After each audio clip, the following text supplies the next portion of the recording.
बात सितंबर 1998 की है। लगभग सभी समाचार पत्र और पत्रिकाओं ने इसे प्रमुखता के साथ प्रकाशित किया। खबर थी सरसों के तेल में मिलावट की। दुष्परिणाम, उत्तरी भारत में बहुत सारे लोगों का जलोदर यानी ड्रॉप्सी और ग्लाउकोमा जैसे रोगों का शिकार होना। अकेले दिल्ली में ही 52 लोगों की मौत और बीमारों से खचाखच भरे अस्पताल। कारण सरसों के तेल में सत्यानाशी के तेल की मिलावट। इस एक घटना ने साबित कर दिया कि सत्यानाशी का पौधा अपने नाम को सार्थक करने में सक्षम है। सत्यानाशी यानी आर्जिमोन मैक्सिकाना।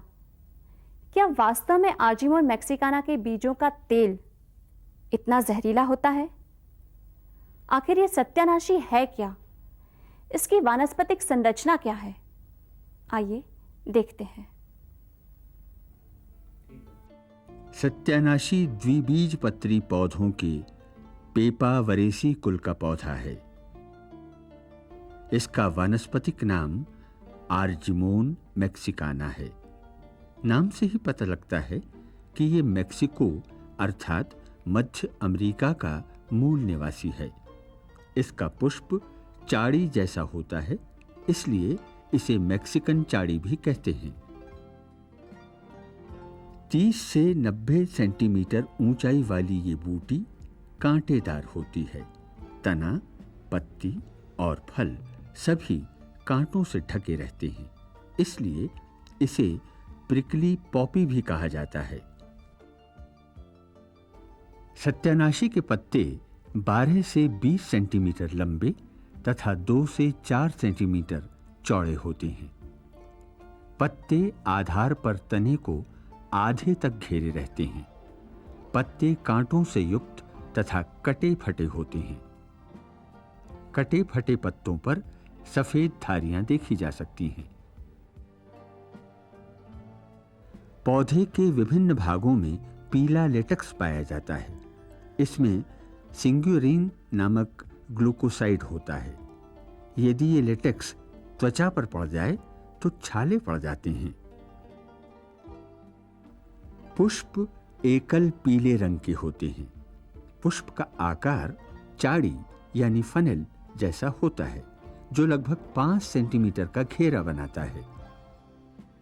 बाह्य दल 3 कांटेदार तथा शीघ्रपाती होते हैं। ये कली में तो दिखते हैं, किंतु खिले फूल में नहीं दिखते। दल कुल 6 2 कतारों में तथा पीले रंग के होते हैं। कली में ये दल झुर्रीदार होते हैं और खिले फूल में ये पूर्ण विकसित दिखाई देते हैं। पुंकेसर असंख्य होते हैं। अंडाशय की भित्ति शल्कों से घिरी होती है। सत्यानाशी का फल शुष्क स्फोटी प्रकार का होता है।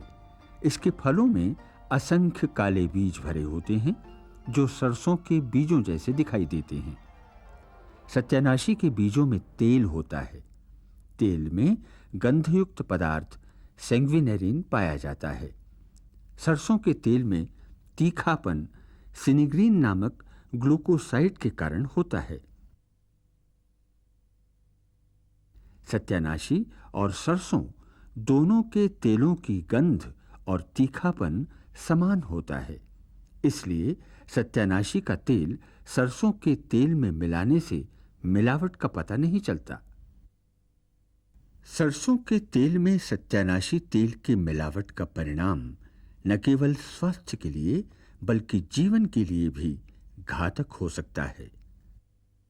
सरसों के तेल में आर्जिमोन ऑयल की जो मिक्सिंग होती है, उसमें आर्जिमोन ऑयल में 2 तरह के टॉक्सिक अल्कलाइड्स पाए जाते हैं, डायहाइड्रोसैनग्यूनेरिन और सैनग्यूनेरिन। इसमें सैनग्यूनेरिन जो है ज़्यादा खतरनाक होता है और यह जो है शरीर में पायरुविक एसिड मेटाबॉलिज्म के साथ में इंटरफेरेंस पैदा करता है।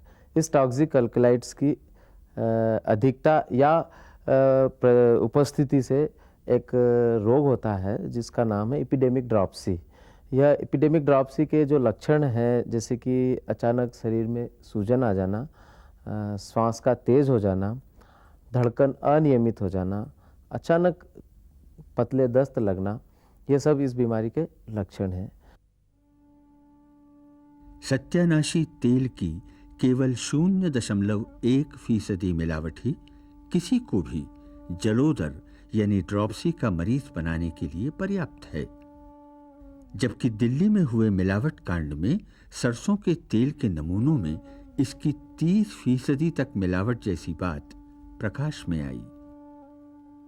आखिर सरसों के तेल में सत्यानाशी के तेल की मिलावट के पीछे राज क्या हो सकता है? सरसों के साथ सत्यानाशी भी खेतों में उगता है, इसलिए सत्यानाशी के बीजों की सरसों के बीजों के साथ मिलावट अपने आप भी हो जाती है। ऐसा भी हो सकता है कि जानबूझकर सत्यानाशी सरसों के साथ उगाया गया हो। जब खाद्य तेल और दूसरे अखाद्य तेलों को ढोने के लिए एक ही टैंकर का इस्तेमाल किया गया हो, तो ऐसी स्थिति में मिलावट की संभावना से इनकार नहीं किया जा सकता। कुछ विशेषज्ञों का मत है कि सरसों का तेल और सत्यानाशी तेल की मिलावट जानबूझकर ही की जाती है। अर्जिमोन के बीज सस्ते होते हैं तथा आसानी से प्रचुर मात्रा में मिल जाते हैं। आजकल सरसों का तेल प्राप्त करने के लिए उन्नत बीजों का उपयोग किया जा रहा है। इन बीजों में तेल तो प्रचुर मात्रा में है, किंतु उनमें गंधक की मात्रा कम होने से तीव्र गंध नहीं होती। अर्जिमोन का तेल मिलाने से सरसों के तेल में तीव्र गंध आती है। ग्राहक को यह महसूस होता है जैसे उसने शुद्ध तेल खरीदा है, जबकि वह मिलावटी होता है। सरसों का पौधा एवं अर्जिमोन का पौधा जरूर एक साथ खेत में उगते हैं, लेकिन उनका फूल धारण करने का समय विभिन्न है, इसलिए नैसर्गिक रीति से तो यह मिलावट नहीं हो सकती। यह मिलावट जानबूझकर की गई है, ऐसा मुझे लगता है। सरसों के तेल की उपलब्धता एवं मांग में काफ़ी ज़्यादा अंतर है। इस कारण सरसों के तेल की कीमत काफ़ी ऊपर होती है। अन्य तेल काफ़ी कम कीमत पर उपलब्ध है, जिनकी मांग भी कम है। तो सरसों के तेल में अर्जिमोन की मिलावट करने के बाद अगर सरसों का तेल बदनाम हो जाता है तो अन्य तेलों की मांग बढ़ सकती है। जीवन के अस्तित्व तथा पोषण के लिए भोजन अति आवश्यक है। खाद्य पदार्थों में मिलावट न केवल उपभोक्ताओं के साथ एक धोखा है, बल्कि उनके स्वास्थ्य के लिए भी गंभीर खतरा है। पिछले 100 वर्षों में ड्रॉप्सी बीमारी के 30 से भी अधिक हादसे हो चुके हैं। इसलिए भविष्य में ऐसे हादसों को रोकने के लिए कुछ सार्थक उपाय जरूरी हैं। खाद्य पदार्थों में मिलावट करना खाद्य अपमिश्रण निवारण 1954 तथा नियमावली 1955 के अंतर्गत एक दंडनीय अपराध है। खाद्य पदार्थों में मिलावट का पता लगाने के लिए जगह जगह सरकारी प्रयोगशालाएं स्थापित की गई हैं। जहां तक सरसों के तेल में सत्यानाशी तेल की मिलावट का पता लगाने की बात है, इसे चाहें तो उपभोक्ता घर में भी आसानी से कर सकते हैं। शुद्ध सरसों के तेल में समान मात्रा में सांद्र नाइट्रिक एसिड डालने पर शुद्ध तेल ऊपरी परत के रूप में तैरता है। इसका रंग बदलता नहीं है और निचली परत रंगहीन रहती है। जबकि मिलावटी तेल में नाइट्रिक एसिड डालने पर ऊपरी तेल की परत का रंग चमकदार भूरा, लाल या नारंगी में बदल जाता है और निचली परत में भी रंग दिखाई देता है।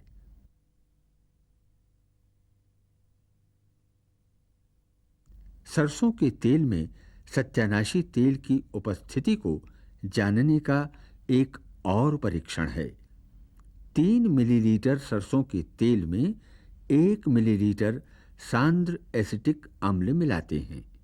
फिर इस मिश्रण में 3% क्यूप्रिक एसिटेट का 3 मिलीलीटर धीरे धीरे मिलाकर 15 मिनट तक गर्म करके रख देते हैं।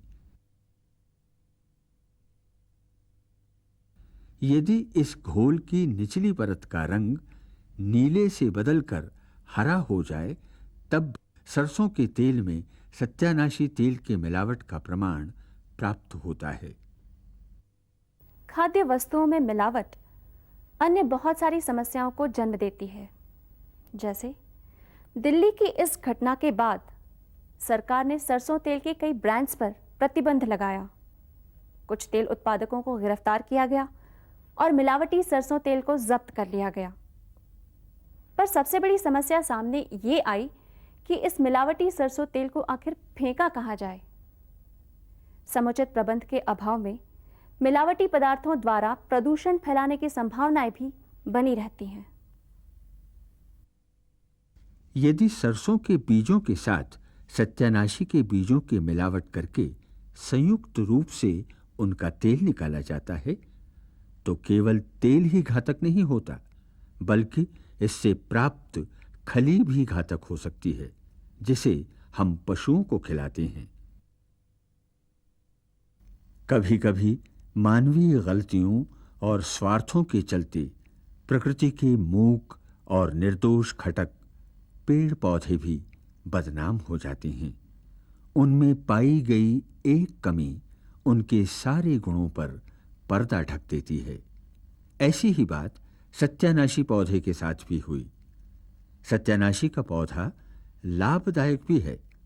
औषधीय दृष्टि से सत्यानाशी का पौधा कड़वा, तीखा, शीतल, उत्तेजनानाशक, शुद्धिकारक, पीड़ानाशक और शांतिदायक है। इसके अलावा घाव भरने, मूत्रवर्धन, पेट साफ करने के भी गुण इसमें विद्यमान हैं।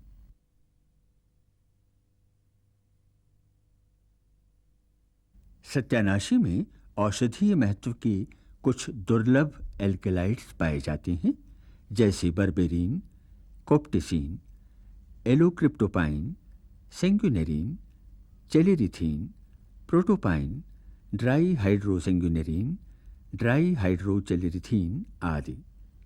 यही कारण है कि सत्यानाशी कुष्ठ, चर्म रोग, छालों, घावों, मलेरिया, बुखार, खांसी, अस्थमा, डेंटल कैविटी जैसी बीमारियों में दवा के रूप में उपयोगी होता है। प्रकृति में विभिन्न प्रकार के पेड़ पौधे हैं। सभी पेड़ पौधों की मूल प्रवृत्ति कल्याणकारी है, लेकिन यही पेड़ पौधे हमारी लापरवाही और गलत उपयोग की वजह से हमारे ही लिए श्राप बन जाते हैं। अगर सत्यानाशी जैसे पौधे का सकारात्मक उपयोग सावधानीपूर्वक किया जाए तो ये रोगजनक ना होकर रोग नाशक हो सकते हैं। अब ये तो हम पर निर्भर करता है कि हम इन पेड़ पौधों का उपयोग जन कल्याण के लिए करना चाहते हैं या विनाश के लिए। जिम्मेदार हम हैं, ना कि पेड़ पौधे।